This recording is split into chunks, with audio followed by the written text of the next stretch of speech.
हमारा आज का वीडियो विवाह की स्थिति के बारे में काफ़ी कमेंट आ रहे थे और इसी पे आज हमने ये वीडियो बनाया है।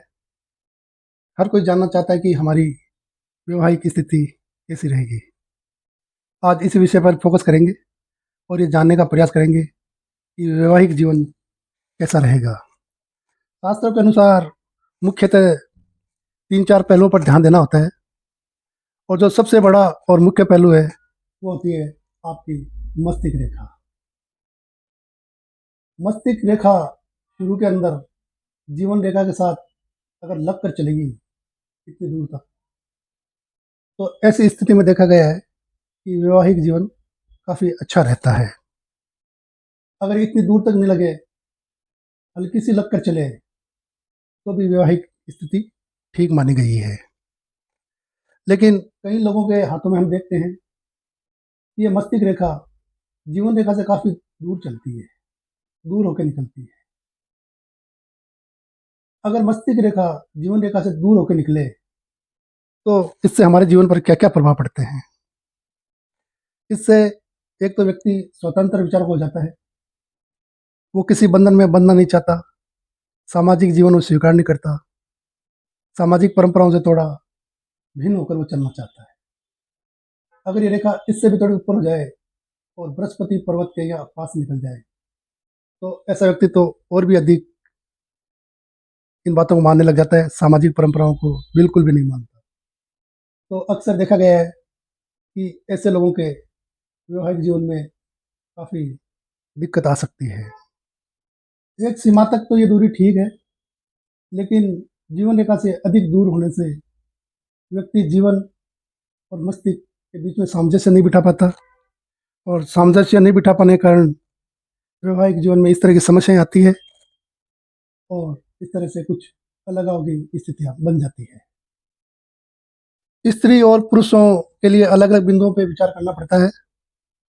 अगर स्त्री का वैवाहिक जीवन हमें देखना है, तो इन रेखाओं के अलावा हम देखेंगे इस पर्वत को। ये गुरु पर्वत है, बृहस्पति भी बोलते हैं, बृहस्पति पर्वत को देखना पड़ता है। अगर हम किसी स्त्री का वैवाहिक जीवन के बारे में अध्ययन करेंगे, विश्लेषण करेंगे, तो इस पर्वत पे हमें अधिक ध्यान देना होगा। अगर ये पर्वत थोड़ा उठा हुआ है, दबा हुआ नहीं है, थोड़ा उठा हुआ है, दिखने में ठीक लग रहा है, इस पे अगर क्रॉस का निशान है या ट्राइएंगल का निशान है या किसी वर्गाकार वृत्त का निशान है, अगर ऐसे निशान इस पर्वत पे बने हुए हैं और ये पर्वत कुछ उठा हुआ है, तो ऐसी स्त्री का वैवाहिक जीवन बहुत शानदार माना गया है, क्योंकि ये सारे तीनों शुभ लक्षण हैं। और पर्वत थोड़ा उठा हुआ हो और ये उंगली थोड़ी लंबी हो, तो ये माना जाता है कि ऐसी महिला का वैवाहिक जीवन शानदार रहेगा। लेकिन इसके विपरीत अगर ये स्थान दबा हुआ है, अगर हम ध्यान से देखेंगे तो हमें महसूस हो जाएगा कि ये स्थान काफ़ी दबा हुआ है। और अगर ये स्थान दबा हुआ है या क्रॉस, ट्राइएंगल या वर्ग आदि के निशान नहीं है, तो ये माना जाता है शास्त्र के अनुसार कि इस महिला का वैवाहिक जीवन ठीक नहीं है। पुरुषों के वैवाहिक जीवन के लिए हमें इस स्थान का निरीक्षण करना पड़ेगा। जीवन रेखा के अंदर जो ये स्थान है, इसका नाम शुक्र पर्वत है। शुक्र पर्वत का विश्लेषण करना पड़ेगा।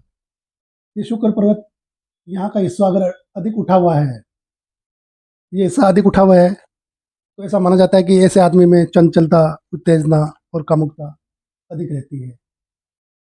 तो अगर ये चीज़ें रहती है, तो ये भी वैवाहिक जीवन में बाधाएं उत्पन्न करती है और संबंधों को प्रभावित करती है। इसके अलावा एक चीज़ हम और देखेंगे कि इस स्थान पर कई ऐसी आड़ी रेखाएं होती हैं और कई ऐसी खड़ी रेखाएं भी होती हैं। लेकिन अगर ध्यान से देखें और कहीं पर ऐसी 3 रेखाएं खड़ी और ऐसी 4 रेखाएं आड़ी, एक स्पष्ट जाली के जैसा अगर चिन्ह नज़र आता है, स्पष्ट नज़र आना चाहिए। अगर ये नज़र आता है, तो ऐसे व्यक्तियों का, पुरुषों का वैवाहिक जीवन भी शुभ नहीं माना गया है। ऐसा कहते हैं कि अगर पुरुषों के हाथ में अगर ये जाली का निशान हो, तो काम शक्ति को कम कर देता है और इसकी वजह से वैवाहिक संबंध प्रभावित होते हैं और अलगाव की कई बार स्थिति बन जाती है। लेकिन इसको ध्यान से देखना पड़ता है, ये स्वतंत्र रूप से जाली बनी हुई है या नहीं। उसके बाद ही विश्लेषण करके और जातक को बताएं, अन्यथा विश्लेषण गलत भी हो सकता है। बृहस्पति पर्वत, मस्तिष्क रेखा और शुक्र पर्वत, इन तीनों का विश्लेषण करने के बाद हम देखेंगे विवाह रेखा को। कनिष्का उंगली के नीचे और हृदय रेखा के ऊपर बीच के अंदर एक जो छोटी सी रेखा होती है, ये विवाह रेखा होती है। इसका विश्लेषण करना भी बहुत जरूरी है। अगर ये रेखा छोटी सी हो और सीधी हो तो इसको तो शुभ माना गया है, वैवाहिक स्थिति भी अच्छी रहती है। लेकिन ये रेखा अगर मान लो कुछ ऊपर की ओर जा रही हो, अगर ये रेखा ऊपर की ओर जाए तो ऐसा माना जाता है कि ऐसे व्यक्ति की शादी या तो देर से होगी, विवाह देर से होता है, या ऐसा व्यक्ति विवाह करना नहीं चाहता। और अगर ये रेखा ज़्यादा ही ऊपर चली गई है ऐसे, तो विवाह देर से तो होता ही है, कई बार ये विवाह को निभा भी नहीं पाते, अलगाव की स्थिति बन जाती है। इसलिए जो रेखा ऊपर की ओर जाती है इसको भी अधिक शुभ नहीं माना गया है। कई बार ये रेखा नीचे की ओर आ जाती है, आगे जाके ऐसे झुक जाती है। कई बार ये रेखा दो हो जाती है और कई बार ये रेखा मस्तिष्क रेखा को काट भी देती है, और सॉरी हृदय रेखा को काट भी देती है। तो इस स्थिति को भी शुभ नहीं माना गया है। शास्त्र के अनुसार ऐसा विवाह टिकता नहीं है, समस्या बनी रहती है, और कई बार पति या पत्नी में से किसी एक की दूरी भी हो जाती है, तो इसको भी शुभ नहीं माना गया है। अगर विवाह रेखा एकदम सीधी हो तो इसको अधिक शुभ माना गया है। कई बार इस विवाह रेखा के आगे ऐसा क्रॉस का निशान आ जाए तो यह भी विवाह टूटने की स्थिति की ओर बताता है। अगर स्टार बन जाए तो इसको भी शास्त्रों के अनुसार शुभ नहीं माना गया है, और ऐसे विवाह अधिक चल नहीं पाते हैं। अगर विवाह रेखा खंडित होकर टुकड़ों टुकड़ों में आगे बढ़ रही है तो इसको भी शुभ नहीं माना गया है, और 3-4 रेखाएं हो ऐसी तो भी ये विवाह में संबंधों में समस्याएं पैदा करती है।